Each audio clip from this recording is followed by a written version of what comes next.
have words of advice for some of you guys who are entering 2023. You're like really close to your season. You're about to enter into your season. I'm already in my season, but I'm going to give you some advice on how to get through your season and how to be the best person you can be through your season. In your season, when you get in your season, remember something, you're going to be tested from the enemy, okay? Right before your breakthrough comes through, a lot of things may even happen. There may be a lot of quarrels. You may see a lot of people turning against you. You may feel like things are falling apart, and that usually happens right before your season. But I want to say something to you, okay? Proverbs 16 verse 20 says, whoever gives heed to instruction prospers, and blessed is the one who trusts in the Lord. No matter what you're going through when you enter your season, because it's going to be rough when you enter in, okay? Because let me tell you something. Before I even get to that, I'm going to say this. No matter what, follow every single instruction that God gives you. Even if it feels uncomfortable. Even if it feels like you're going against a lot of other people. Follow the specific instruction that God gives you. Because remember something. The instruction that God is giving you, it's not going to, the outcome won't be in the actual moment. When God gives you an instruction, He is preparing you for the outcome that is to come. He's not preparing you for the outcome that's going to happen in the moment.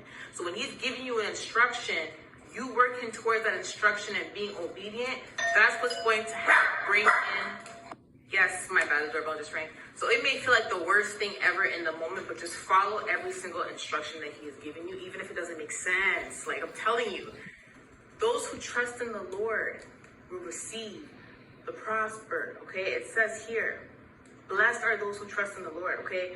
Whoever gives heed to instruction prospers. And blessed is the one who trusts in the Lord.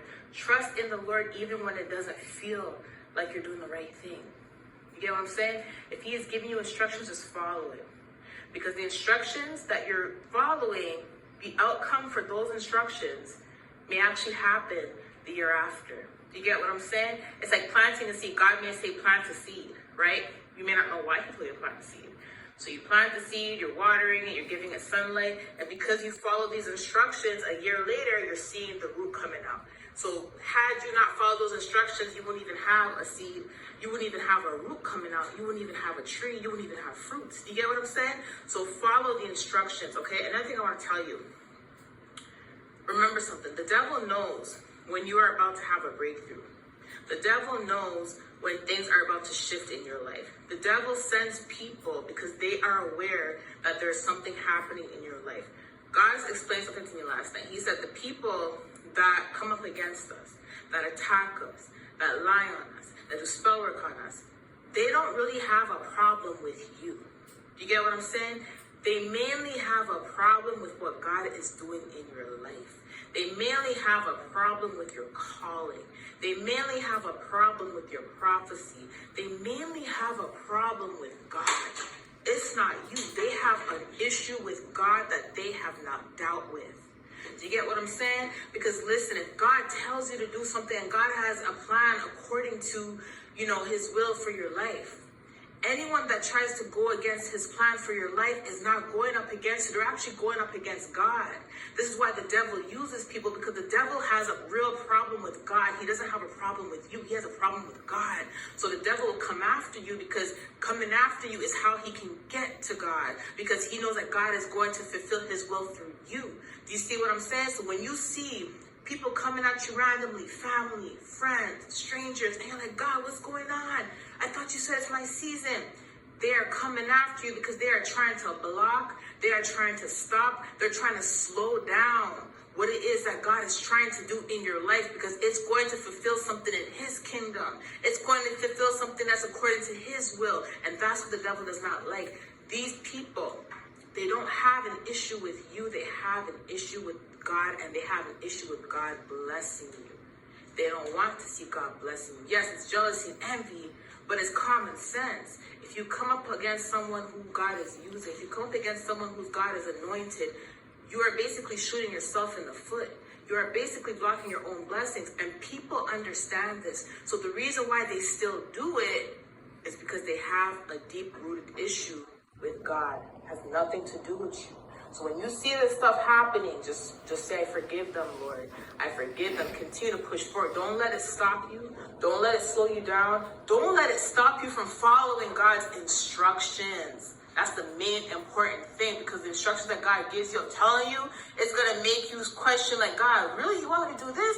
And it may not make sense in the moment, but I'm telling you, it's for later on.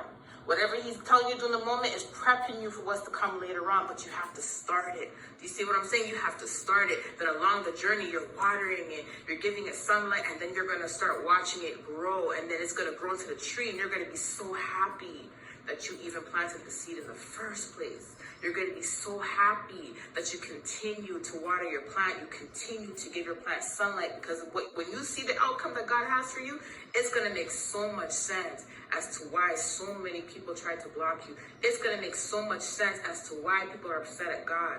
Because when you see the outcome where God is going to bring you, you're going to be like, wow, if I saw someone with this, I'd probably be upset too. You get what I'm saying? But the difference between you and other people is you have control of your emotions. You're not going to let your emotions turn you evil. It says here in Proverbs, remember I told y'all God said it's reaping season and God says Proverbs season, okay? Remember it says here in Proverbs, it says Proverbs 20, okay? 17 verse 20. The one whose heart is corrupt does not prosper. One whose tongue is preserved falls into trouble. Do you see what I'm saying? So yes, you may see something that someone is going through, and you may be like, wow, like, yeah, I'd be mad too, but at the same time, you have control over emotions. You're not going to let your heart become bitter over what God is doing in someone else's life. Instead, you're going to say, God, you know what? It's my turn soon. You know what, God? Thank you for showing me motivation. You know what, God? Thank you for showing me your works in your hands, because it only means that whatever you told me is going to happen for me too. That's why it's so important to keep your heart clean. It's so important to keep your motives clean, because God pays attention to the mind. God pays attention to your heart. God pays attention to your motives. And whatever you are projecting from outside of your heart is what you are watering your plant with. It's what you're watering your seed with. It's what you're feeding the seed. It's what you're feeding the plant that God has promised you. And if you feed it negativity, if you feed it contaminated water, if you don't even feed it sunlight, plant won't grow. It says here in Proverbs, okay, 12 verse 9, the light of the righteous shines brightly, but the lamp of the wicked is snuffed out. God can easily see in your life and easily say, I have a plan for you to prosper you, not to harm you. But because I am seeing your disobedience, because I'm seeing how you're treating other people, because I'm seeing the heart that you have, the motives that you have, because I'm seeing that you're being wicked and that you're being evil, I can easily snuff your light out. I can easily take your light from you. Do you get what I'm saying? God can do that. So that's why it's so important to keep your heart in the right place. So that's why I always tell you guys, when you're about to walk into your season, you may not be tested from the devil the way everybody else is being tested. You may not be the one the devil is sending people to come after. The devil may be using you to go after someone who's also an anointed, so you can block your own blessings. Hi, Holy Spirit. The devil may be sending you. You get what I'm saying? That's the reverse psychology of the devil. He may say, you know what? He or she is too smart. They know people are going to come after them. When the blessings are closed, so you know what I'm going to do? I'm going to corrupt their heart and make them go after someone. I'm going to turn them into a false witness. I'm going to make them go after someone who didn't even do nothing to them. I'm going to make them go after one of God's anointed. I'm going to make their heart turn corrupted and block their own blessings. So you got to be very careful when you walk into your season. You got to be very careful the type of water that you're giving your plant and the type of sunlight you're giving your plant. You got to be very careful the soil that you're growing your plants in. So I'm giving you guys this words of advice and words of wisdom, because I'm trying to help you guys prevent blocking your blessing. I'm trying to help you guys fight through your next season. I know a lot of you guys are about to walk into your season. God already told me a lot of you guys are about to walk into your season. Congratulations. And when things start feeling like it's getting rough, like the waves are getting rough, God is going to calm the water. Just don't worry. The storm doesn't last long. Eventually there's going to be sunlight. Eventually the rainbow's going to come through. You get what I'm saying? Never lasts long. You're being prepped for something big. You're being prepped for something greater. Okay? I love you guys. I'll talk to you soon. Bye. Melt into your holiday